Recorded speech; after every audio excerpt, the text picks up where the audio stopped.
बहुत ही सराहनीय है। तो इस वक्त आप सुन पा रहे थे जेपी नड्डा साहब को, और उन्होंने कहा कि अभी सारी चीजों पर अभी बातचीत चल रही है, गहन परीक्षण चल रहा है और सभी मामलों को लेकर खासकर जो वहां पर तत्काल व्यवस्थाएं जिस तरह से आसपास के लोगों ने शुरू की उसके लिए भी उन्होंने अपनी बातें रखी हैं। शैलेंद्र, प्रतिक्रियाओं का दौर शुरू हो गया है और जो रिएक्शन आ रहे हैं उसमें सभी लोग मर्माहत हैं इस घटना को लेकर, क्योंकि सीडीएस विपिन रावत और उनका जो कद था, जो उनकी पोस्ट थी, जो कार्य करने की जो उनकी क्षमता थी, और जो एक फुटेज हमारी आंखों के सामने से गुजरा जब उनके शरीर को ले जाया जा रहा था, उस वक्त भी जो सांसें चल रही थी उसमें एक हिम्मत दिखाई देती थी। तो विपिन रावत को जानने वाले, उनको करीब से देखने वाले लोगों के बारे में या फिर उनसे जब आपकी बातचीत हुई होगी, टेलीफोनिक बातचीत हुई होगी, क्या कहना था उनका? शैलेंद्र,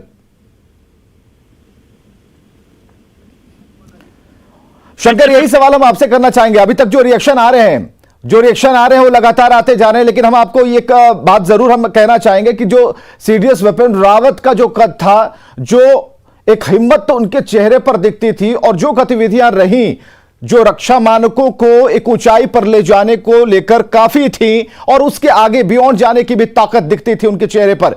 तो जो उनके जुड़े हुए लोग थे, जो उनके दोस्त थे या फिर जो उनको करीब से देखते थे, जानते थे, जब टेलीफोनिक बात आपसे हुई या फिर यह सूचनाओं का आदान प्रदान हुआ, तो क्या पहली बात निकली? क्या कोई ऐसी बातचीत हुई बीच में?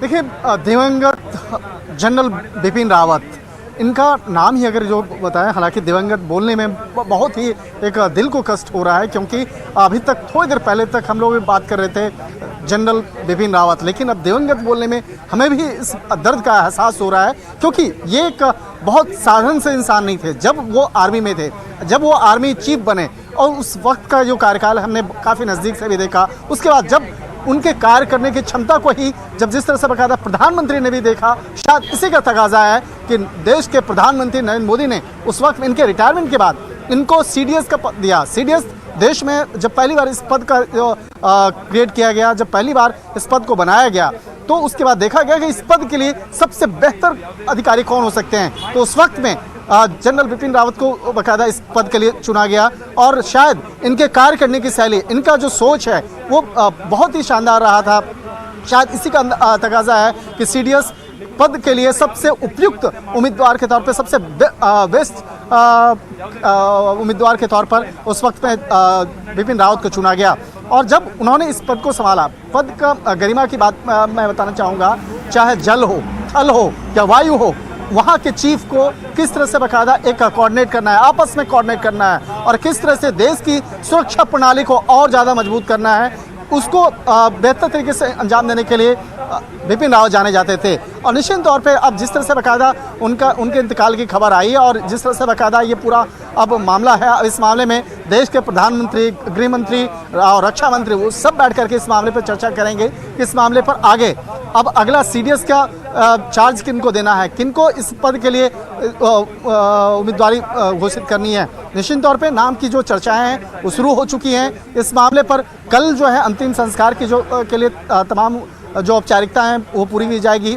कल देर शाम तक उनका पार्थिव जनरल बिपिन रावत और उनकी धर्मपत्नी का जो पार्थिव शरीर दिल्ली लाया जाएगा। इसके साथ ही अन्य जो अधिकारी हैं उनका भी शव लाया जाएगा, पार्थिव शव लाया जाएगा। उसके बाद फिर अंतिम संस्कार की औपचारिकता जो है उसको पूरी की जाएगी। शंकर 3:30 से 4 बजे के बीच में ऐसा लग रहा था कि बयान जारी होगा, लेकिन तुरंत ऐसी खबरें आई कि राजनाथ सिंह कल बयान जारी करेंगे। उस बयान में क्या होगा, कौन सी बातें होंगी, शोक के अलावा और क्या बातें हो सकती हैं?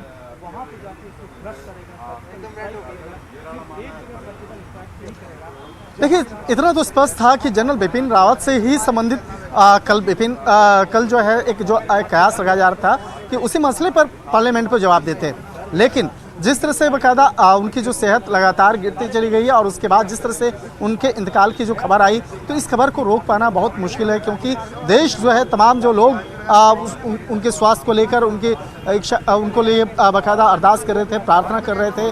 और जैसे ही खबर आई उसके बाद औपचारिक तौर पर इस खबर की पुष्टि कर दी गई कि जनरल बिपिन रावत नहीं रहे और उनके साथ ही उनकी धर्मपत्नी का भी इंतकाल हो चुका है। तो निश्चित तौर पर हो सकता है कि कल इस मामले पर जब राजनाथ सिंह कल जब संसद में जाएंगे तो हो सकता है कि राजनाथ सिंह इस मामले पर तमाम औपचारिकताओं के साथ में इस मामले पर बयान दे सकते हैं। लेकिन इस मामले पर वो फिलहाल अभी औपचारिक तौर पे कोई जानकारी नहीं दी गई है। एक कयास लगाया जा रहा है। ठीक है शंकर, हम बराबर आपके पास आएंगे अपडेट लेने के लिए। बहुत बहुत शुक्रिया फिलहाल के लिए। तो बड़ी खबर यही है कि सीडीएस विपिन रावत की हादसे में मौत हुई है। हेलीकॉप्टर क्रैश में सीडीएस विपिन रावत की मौत हुई और वायुसेना ने विपिन रावत की मौत की पुष्टि की है। तमिलनाडु के कुन्नूर में यह हेलीकॉप्टर क्रैश हुआ। कुल 14 लोग इस पर सवार थे और सभी की मौत हो गई है और प्रतिक्रियाओं का दौर शुरू है और लगातार इस खबर पर हम बने हुए हैं।